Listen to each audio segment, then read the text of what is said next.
नमस्कार दोस्तों, आज के हमारे इस वीडियो में हम आपके लिए निर्जला एकादशी की कहानी लेकर आए हैं।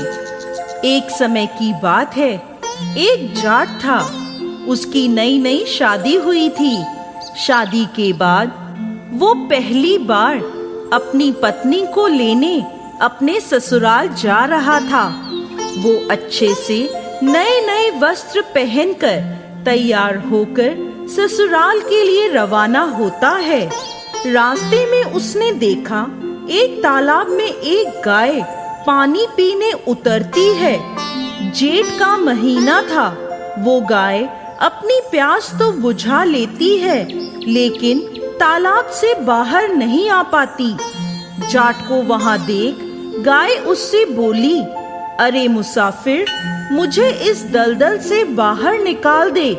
जाट बोला, अरे नहीं नहीं गाय माता, मेरे कपड़े गंदे हो जाएंगे। मैं पहली बार अपनी पत्नी को लेने ससुराल जा रहा हूँ। गाय बोली, मूर्ख, आज निर्जला 11 है, तुझे पुण्य फल मिलेगा। मैं तुझे वरदान दूंगी, तेरी 7 पीढ़ियां तर जाएंगी। लेकिन जाट नहीं माना। नाराज होकर गाय बोली, अगर तू मुझे नहीं निकालेगा तो मैं तुझे श्राप दे दूंगी। जा, तू अब से 8 पहर बाद गधा बन जाएगा। वो जाट डर गया और अब गाय से माफी मांगने लगा, लेकिन तब तक गाय तालाब में पूरी तरह डूब गई थी। ये देख जाट उदास हो गया और उदास मन से ही वो ससुराल पहुंचा। जवाई को देखकर ससुराल में सभी बहुत खुश हुए, लेकिन जाते ही उसने रट पकड़ ली, मेरी पत्नी को विदा कर दो, हमें जाना है, हमें अभी जाना है। सभी ने मिन्नतें करी, जवाई जी एक दिन तो रुक जाओ, लेकिन वो नहीं माना। तब उसकी पत्नी बोली, सब इतना कह रहे हैं तो आप रुक क्यों नहीं जाते? तब जाट ने उसे श्राप की सारी बात बता दी। तब उसकी पत्नी तुरंत उसके साथ वापस घर की ओर चल दी। 8 पहर के बाद जाट गधा बन जाता है। उसकी पत्नी उसे घर में लेकर बैठी रही। इस तरह कई दिन बीत गए। जब घर में अन्न धन कुछ भी नहीं बचा, तो वो अपनी पत्नी से बोला, तुम मुझे लेकर मजदूरी करने चलो। तब वो दोनों नगर के राजा के यहाँ मजदूरी करने पहुँचे। राजा के कुएं की खुदाई का काम चल रहा था। उसकी पत्नी अपने सर पर मिट्टी रखकर मिट्टी फेंकने जाती। सभी मजदूर उसे देखकर बोले, अरे बहन, जब तेरे पास गधा है तो इस पर बोझ रखकर क्यों नहीं ढोती, क्यों बोझ उठाती हो? पर वो कुछ नहीं बोली। दूर से राजा भी ये सब देख रहा था।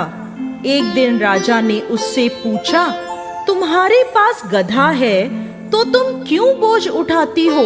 तब वह बोली, महाराज, ये गधा नहीं है, मेरे पति हैं। इन्हें गाय का श्राप लगा है।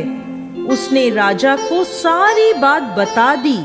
राजा ने पंडित को बुलवाकर इसका हल पूछा। तब वह बोला, राजा जी, इसका एक ही हल है। जिस व्यक्ति ने अपने जीवन काल में 101 ग्यारस करी हो और उसका फल वो इस गधे को दे दे, तो ये मानव बन सकता है। राजा ने पूरी नगरी में ऐलान करवा दिया कि जिसने भी 101 ग्यारस करी हैं, अगर वो अपनी ग्यारस का फल दे देता है तो राजा उसे अपना आधा राज्य दे देंगे। लेकिन पूरी नगरी में कोई भी ऐसा नहीं था जिसने 101 ग्यारस करी हो। किसी ने 10, किसी ने 11, तो किसी ने 21 ग्यारस करी थी। तब एक बुढ़िया आई और बोली, राजा जी, मैंने पूरी 101 ग्यारस करी है। राजा बोला, तुम अपनी ग्यारस इस गधे को दे दो तो मैं तुम्हें मुंह मांगा वरदान दूंगा। बुढ़िया बोली, महाराज, मैं धन लेकर क्या करूंगी? मैं आज हूँ, कल नहीं। मैं इसे 100 ग्यारस दे दूंगी, लेकिन एक निर्जला एकादशी को मैं अपने पास रखूंगी। इस एक निर्जला एकादशी के फल से मुझे मोक्ष की प्राप्ति होगी, मुझे श्री हरि विष्णु की प्राप्ति होगी। ऐसा कहकर उस बुढ़िया ने अपनी 100 ग्यारस का फल उस गधे को दे दिया और वो वापस इंसान बन गया। लेकिन 1 ग्यारस की कमी से उसका पूरा शरीर इंसान का हो गया, लेकिन गधे की पूंछ उसके शरीर से नहीं हटी।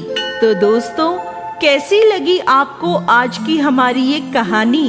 हमें कमेंट बॉक्स में लिखकर जरूर भेजिएगा और साथ ही साथ हमारे इस चैनल को सब्सक्राइब करना ना भूलें। जय श्री हरि विष्णु।